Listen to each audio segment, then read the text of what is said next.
Say hi. Hi. Oh, he's so grumpy. Look at my feet.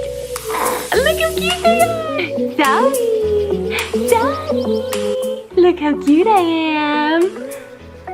Say I'm 4.5 months old. I'm eating food.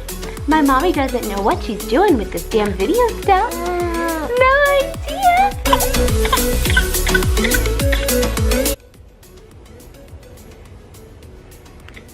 Oh my gosh, you should see what I have just set up to get this camera at the right height.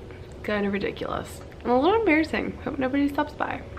So I finally have Theo down for a nap. The lighting's probably a little bit different than the clips you just saw with me with him because it's like 2 hours later and we had to pick Anderson up from school, who is my 6-year-old. But anyway, he's sleeping now.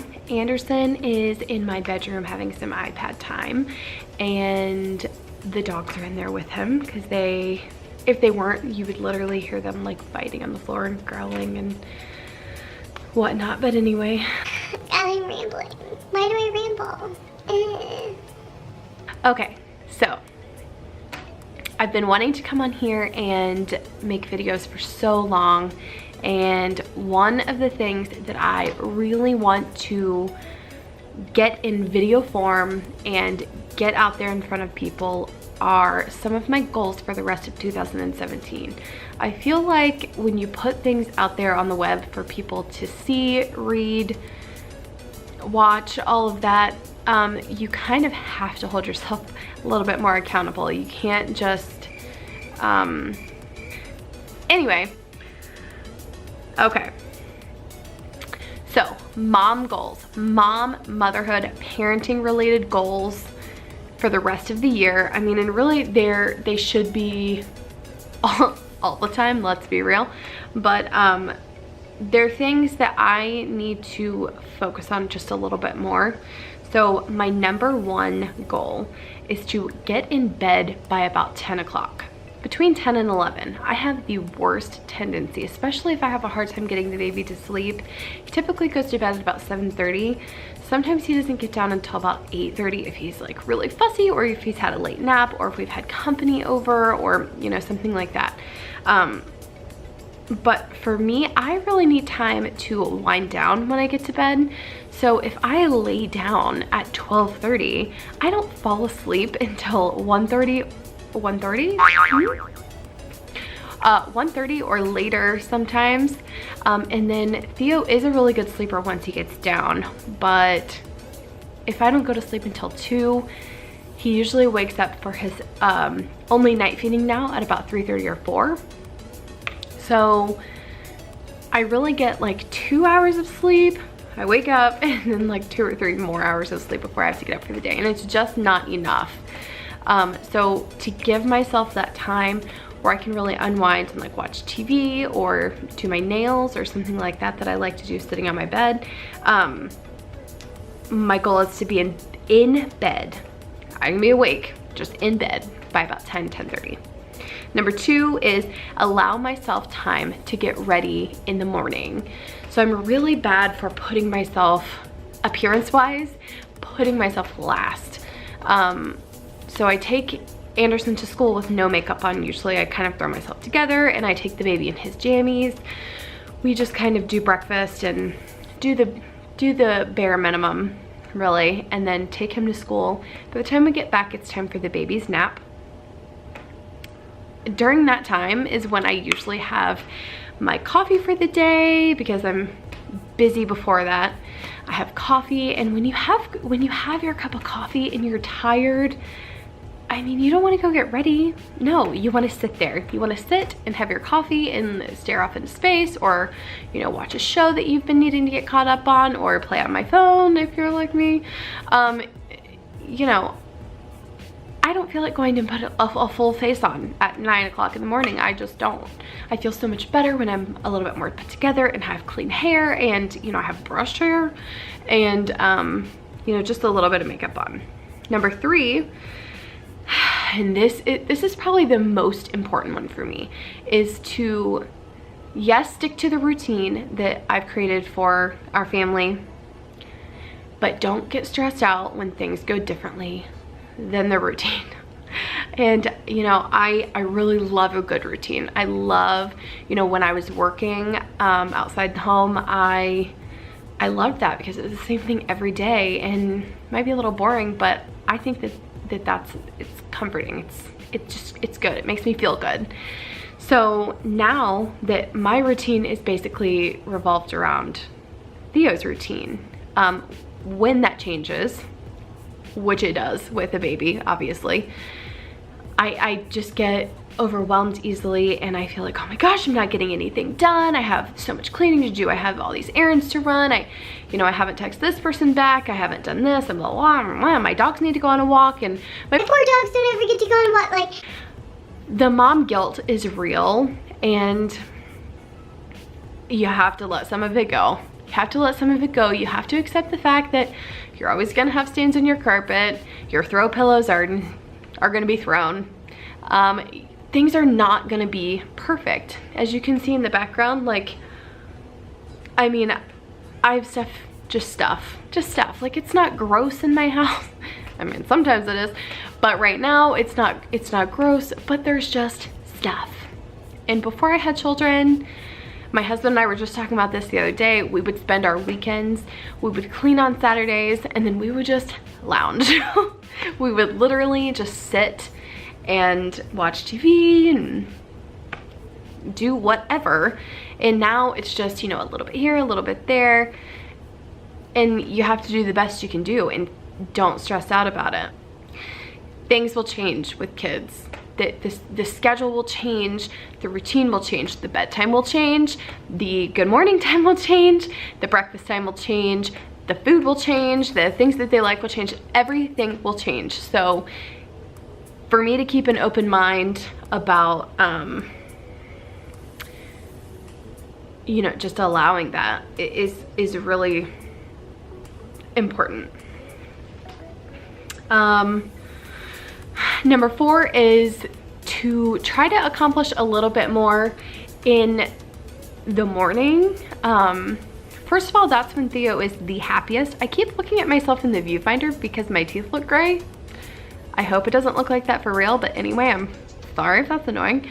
But that's when Theo is the happiest, is after he's had a full night's rest first thing in the morning, and I can typically get the most done. But I'm not getting enough sleep, so I find it really hard to be, you know, to get motivated and to get going that early.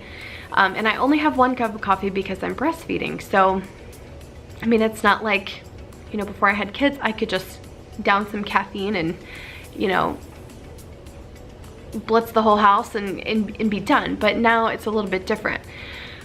So trying to get to bed earlier, getting more rest, I think will help me feel better and get more accomplished in the mornings and in the earlier hours. That way I don't have as much to do when my husband comes home, when Anderson is home from school, and after the baby goes down. So Theo goes to bed an hour before Anderson does. That hour is typically when we spend time together, just the 2 of us. So, you know, I don't want to have to clean during that hour. I don't want to have to, you know, be rushing around and trying to get things done when I could be just spending it with him. And number 5 is staying calm in general, just in general. I think I have my moments where I'm not patient. I think I do an okay job most of the time, but my 6-year-old is at the age where he just challenges everything, and he's such a good kid. Oh my gosh. The fact that I even lose patience with him when he's so good is kind of absurd, because he's just such a good boy. He's so smart and hilarious, and talking to him is like talking to like your friend. But he's starting to argue about everything, even things that he has not a clue about. Not a clue. And I know that mothers out there are going to relate to me when I say how bleeping annoying that is. But the kid has no idea, and they're like, nuh-uh, nuh-uh, nuh-uh, nuh-uh,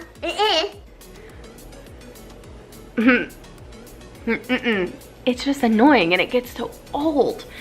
And I've been really struggling lately having patience in those silly little instances where, I mean, he's 6, he doesn't know. He doesn't know.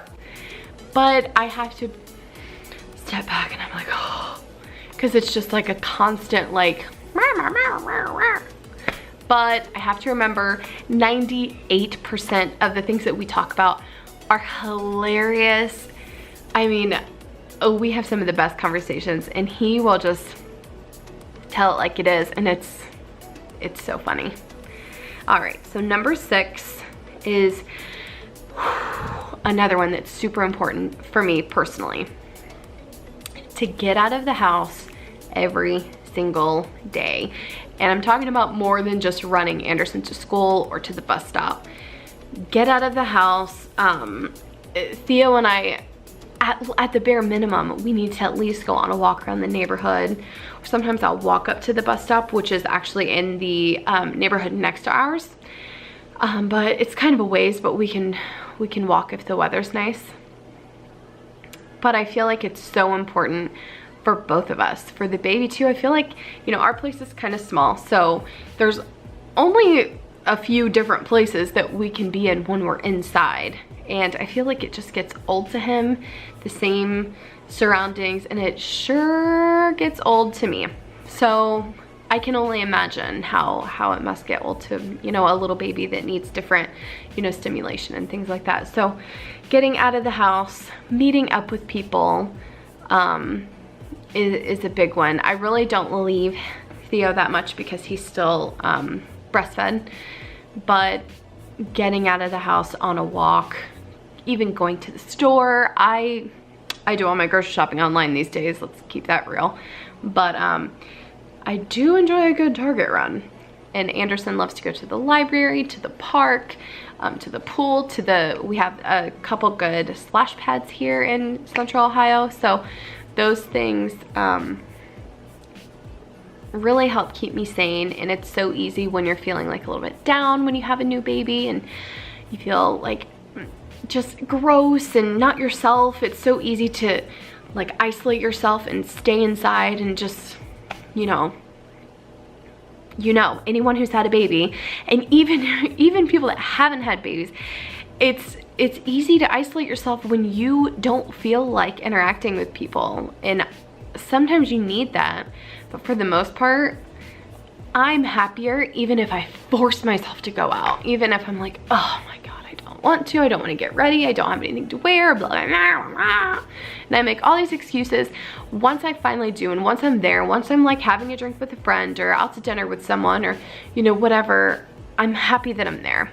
So, mom goals.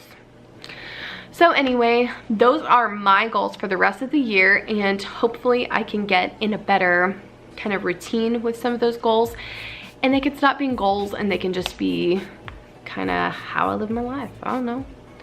So anyway, I hope to make more videos, and I have so many ideas, so much to share.